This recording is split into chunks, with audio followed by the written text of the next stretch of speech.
Hi friends, तर आज मी ओवीला आणायला शाळेमध्ये गेले होते. जाताना एकटीच गेले. ओवीची मम्मी आलती सोबत, पण तिला काही मी नेलं नाही आतमध्ये. ओवीला जरा सरप्राईज द्यायचं होतं.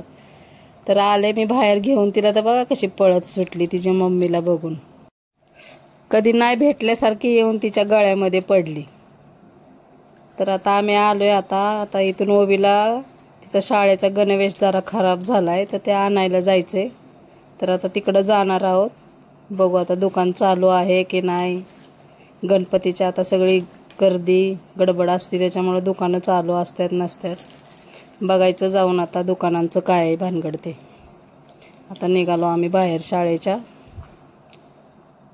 चाललोय आता. गर्दी आहे रस्त्याने खूप. भरपूर ट्रॅफिक आहे गणपतीमुळं. चाललोय तसंच आता वाट काढत निघालोय. जाताना आता पुढं भाजीवाले आहेत, असले तर भाजी घेऊयात थोडीशी आणि मग पुढं दुकानामध्ये जाऊयात. बघा ओवीचं काय चाललंय, गोंधळ गडबड. गाडीवर बसली तरी शांत बसत नाही. तर भाजीवाले आहेत तिथं, आता भाजी घेऊ थोडीशी. बघू आता काय काय चांगली भाजी आहे ती. तर भाजीवाला आमचा ओळखीचाच आहे. संध्याकाळी घराकडच्या तिथं येत असतोय, त्याच्याकडनंच म्हणलं भाजी घ्यावं. मेथीची गड्डी विचारली तर 50 रुपयाला गड्डी. नको म्हणलं, आपली मेथी कॅन्सल. तर बाजूलाच भाजीवाल्याचा भाऊ बसला होता. माझी लेक व्हिडिओ काढत होती, तर तो भाजीवाला म्हणला, अरे तुझा व्हिडिओ काढून घ्यायला लागल्यात बघ, कोण आहे, कॉर्पोरेशनचे आहेत का काय. तर तो म्हणला नाही, ओळखीचेच आहेत, व्हिडिओ काढतात, जाऊ दे.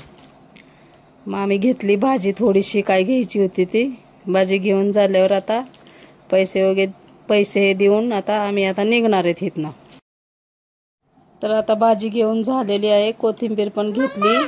आता त्याला पैसे पाठवलेत, त्याला दाखवून झालेत. आता घरी आलोय. आता स्वयंपाक वगैरे करून झालाय. तर आजच्या पुरता एवढाच ब्लॉग टाकलाय. कसा झालाय सांगा नक्की कमेंटमध्ये. शेअर करा, लाईक करा. बाय.